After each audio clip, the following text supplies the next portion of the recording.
Welcome to this latest update from Nexus. 2020 has been a very busy year for Microsoft Teams, with lots of rapid adoption. Now we see businesses settling down into more stable routines, it's time to talk about reviewing all the rushed changes to IT and making sure business risks have been properly managed. We'll talk about security in future videos, but today we're going to cover what kind of data backup and recovery you get as standard with Office 365. I'd like to welcome Nexus consultant Michael Paul to help us dig into this topic a bit more today. First off, people tend to assume that a prestigious product like Office 365 has got them covered for data backup. Is that a fair assumption? It's an assumption that people can definitely understand the angle of it, but when we consider what Office 365 is, it is actually a software as a service. It's not a backup as a service. So it's definitely something that people need to keep in mind, that Microsoft are offering you a platform of products and services behind it, but their focus is always around the service, not about the backup. And that's not to discredit Microsoft. They've done some great things built in. You have recycle bins, you have retention policies, but ultimately it's all a bit of the best effort. And there's some key features that we're actually missing. So there's no serious guarantee around it. If you have a look at the Microsoft SLA, it's all about the service. There's nothing about protecting your data, your responsibility. And us as techies, it can feel a bit cliche that we constantly see all of the competitors out there marketing this message, but it's such an important message that it makes sense to reiterate here that it is ultimately the customer's own risk and they need to protect that. They need to be thinking about the long-term recovery options within their data. They need to be thinking about what actually could go wrong within the environment and making sure that they've done the adequate protections for that, because Microsoft are focused purely around the service. So, taking a step back, what are then going to be the key requirements for my backup solution when I'm choosing one?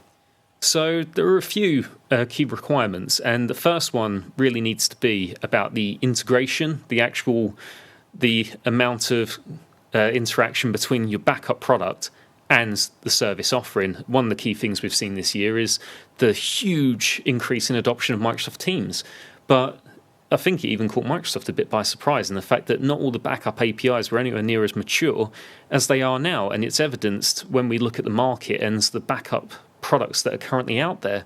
So it's definitely about making sure that you have the full integration between the Office 365 products you're using and the backup products that you're using to protect them. Other key things to focus on are the discoverability capabilities, because whilst it's great to have a backup, it's no good if you're going to be presented with an audit and you need to present your data as it would be at this point last year, for example, and all you can do is give them a backup file. They might actually want the key information. They might want it broken down into categories. There might be a Freedom of Information Act if we look at GDPR, and we need to be able to recover that data out. So those discoverability tools are really important. And then finally, I would also argue isolation. If you have the same people protecting your production data, say your internal IT team, as well as the people that are then looking after your backup data, being those same people, that can create a single point of failure, and it can invite a little bit of additional risk as well. So it's important to look at a service that will offer you these levels of separation to protect your backup from your production. Sure. So Nexus has a backup service that's based on Veeam Cloud Connect. Can you tell me why we chose Veeam as a basis for our product rather than some of the competitors' offerings that are out there? Yep, so when we first set off on our journey to make sure that we were offering a world-leading service for Office 365 backup, we wanted to review the market, make sure that we knew what was out there and what our place should be. Should we partner with an existing vendor out there that ticks all the same boxes we do? Or do we go it alone and partner with a backup specialist software company? And when we looked at the market, what we were really finding was a lot of these services that are out there, they're only really offering partial support, be that support for just the email element of Office 365 or potentially just the SharePoint elements. And what we started to find, because we were already aware of Teams and its intended growth within the marketplace, when we started to focus in on Teams, we were just finding that a lot of organizations were saying, yes, we can protect the Teams data, but in actuality, what they meant was we can protect the email element or the SharePoint element. And Teams is much more than just an aggregation of Exchange and SharePoint. And it's very easy to look at it and say, okay, my messages are actually stored within Exchange. My files are stored within OneDrive. But there's other bits to that too. Teams also has some configuration and metadata that actually pieces that all together. And when we looked at the recoverability for some of these solutions, what we were finding was that they could present you a SharePoint site back, but they couldn't put that back into Teams. So if you deleted a Teams channel, they would then have to say, here's a link to your old data. There was no integration back to it, and that was a key piece that was missing and something that our customers would be expecting. You want that tight integration, and that's ultimately why we ended up partnering with Veeam. And as we can see now with the latest version of Veeam Backup for Office 365 that's just come out, they've enhanced the Teams integration even further to make sure that all that key information is being protected for us. So if you're a Nexus customer using the Nexus Cloud Connect offering, would there be any complexity in getting updated to the latest version of the Veeam 5 software? No, it wouldn't be at all. That's something that we ourselves, we're already working through day in, day out, so it's something that we're familiar with. And as well, even if they're not already a Nexus customer, it's very easy for us to help them get set up with it. All we really want to do is have a conversation with the customer first, get a feel for what products within the Office 365 suite they are using, because we want to make sure that we are the best fit for them. There's no point us offering data protection and only protecting part of it. That's not the service we want to offer. So we just like to sit down with them, find out what they're using, and then come up with a strategy that will suit them best. And when everything's been worked out from the analysis at the beginning stage, how quick is it to deploy the solution? In most cases, it can be same day. Excellent. Okay, so to summarise today, imagine I'm in the market for backing up my Office 365 Teams and other business data. What questions should I be asking of potential suppliers? So the first question I'd be asking is, where is the data sitting? We need to think about data sovereignty issues. We need to think about whether or not they're actually just backing it up within Microsoft's environment themselves as well. We need to make sure we have these additional layers of isolation where possible. What could be the problem with backing up in Microsoft's environment? One of the things that Microsoft have advertised previously is how Office 365 and Azure, they can interlink different elements of the data center. So what we don't actually want to do is back up Office 365 data within the same data center, whilst the odds of something happening are quite low to both sets of data. It's not impossible, and that's where a multi-cloud strategy makes the most sense.